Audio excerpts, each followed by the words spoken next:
Siang Tribuners, ini saya update lagi untuk hasil ekskavasi Candi Gedog Kota Blitar di hari terakhir. Jadi tim dari Balai Pelestarian Kebudayaan Jawa Timur, wilayah 11 Jawa Timur, itu sudah selesai melakukan ekskavasi tahap 5 di Candi Gedog Kota Blitar selama 12 hari, dan ekskavasi kali ini dibiayai oleh Balai Pelestarian Kebudayaan Jawa Timur. Jadi tim fokus melakukan penggalian di utara dan barat dari bangunan Candi Induk. Nah, Candi Induk itu yang berada di bawah pohon beringin besar itu. Nah, di sebelah utara, jadi tim menemukan pagar.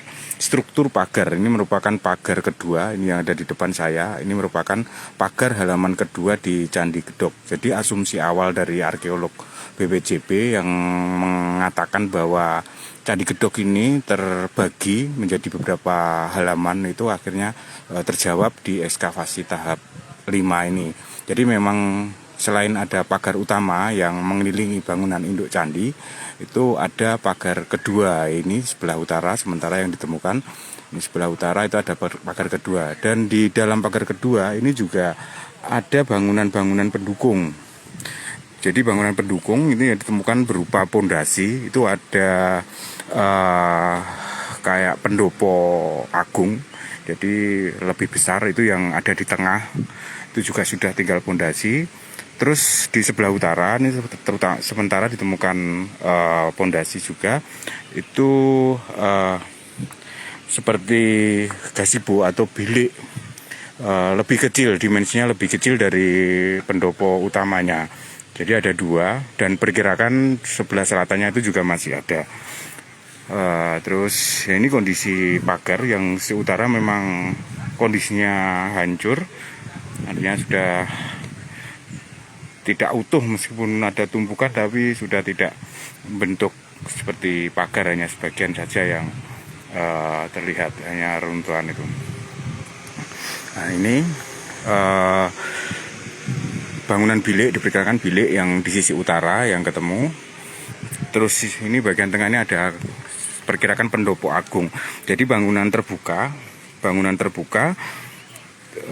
semi permanen. Jadi untuk bata itu tidak terlalu tinggi, lalu ke atasnya itu pakai kayu, terus ada genteng, atap genteng. Ini perkirakan pendopo agung, ini lebih luas. Ini posisinya di sebelah barat dari bangunan Candi Induk. Itu bangunan Candi Induknya berada di pohon, bawahnya pohon beringin. Ini. Dan yang ini perkirakan bangunan atau halaman kedua ini sebagai sarana untuk menampung umat. Jadi mereka sebelum melakukan religi atau kegiatan religi di Candi Gedog, mereka berkumpul di Balai Agung atau Pendopo Agung. Ada dua di sini. Jadi memang antara pagar utama dan pagar kedua ini sebagai pembatas bahwa ada wilayah, untuk membatas wilayah di situs Candi Gedog. Jadi ada wilayah candi itu wilayah sakral atau suci, dan yang ada di halaman kedua ini wilayah profan atau bisa disebut kebalikan dari suci. Tapi yang lebih baru lagi itu di bawah halaman kedua ini, di bawahnya itu ada struktur lagi, ditemukan struktur, dan struktur itu memang awalnya diduga saluran air. Setelah dilakukan penggalian lebih luas, akhirnya ketemu semacam kayak kolam di ujungnya. Ini bagian selatan, barat, selatan. Dan ini diduga kuat atau diperkirakan adalah petirtaan. Jadi orientasi arahnya dari utara. Jadi hulunya itu diperkirakan di utara karena utara lebih tinggi dari selatan dan mengalir ke selatan. Di bagian selatan ini ada semacam kolam kecil, mungkin ini sebagai kolam, lalu ada kayak pancuran-pancurannya, perkiraannya seperti itu. Dan ini sudah dilakukan penggalian secara acak, belum dibuka semua karena jadi ke utara yang segaris dengan temuan di selatan, dan memang masih ada struktur yang sama, artinya segaris. Dan ini memang dengan temuan-temuan ini artinya progres di situs Candi Gedog ini memang sangat luas. Jadi perkiraan ini wilayahnya sangat luas. Jadi ada bangunan induk, lalu di luarnya itu ada bangunan-bangunan pendukung terdiri dari beberapa halaman, dan ini perlu dilakukan penggalian lebih ulang. Dan ini baru utara dan barat saja yang dilakukan penggalian atau dieksplorasi. Sedangkan yang selatan, ini perkiraan yang di sebelah selatan ini juga ada, tapi memang masih persawahan warga. Kemarin tidak dilakukan sewa, jadi belum bisa mengeksplor data-data arkeologis di selatan. Ini sementara yang digali itu di barat dan utara. Nah, ini untuk bangunan utama Candi Gedog. Ini sudah terbuka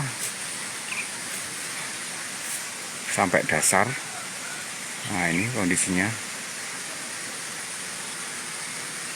Ini pagar utama.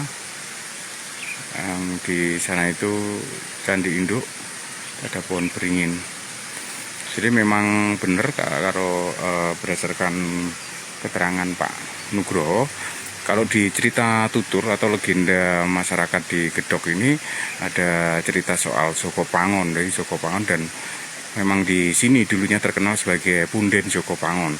Jadi ada cerita Joko Pangon itu meninggal, entah dibunuh, entah meninggal sendiri, tapi posisinya berada di sebuah kolam di dekat candi. Berarti cerita rakyat itu bukan hanya sekedar cerita. Jika memang benar di bagian bawah atau sebelah barat candi ini ditemukan petirtan, itu bisa sebagai data bahwa data sekunder itu sama dengan data primer yang ditemukan Balai Pelestarian Kebudayaan ketika melakukan ekskavasi Candi Gedog.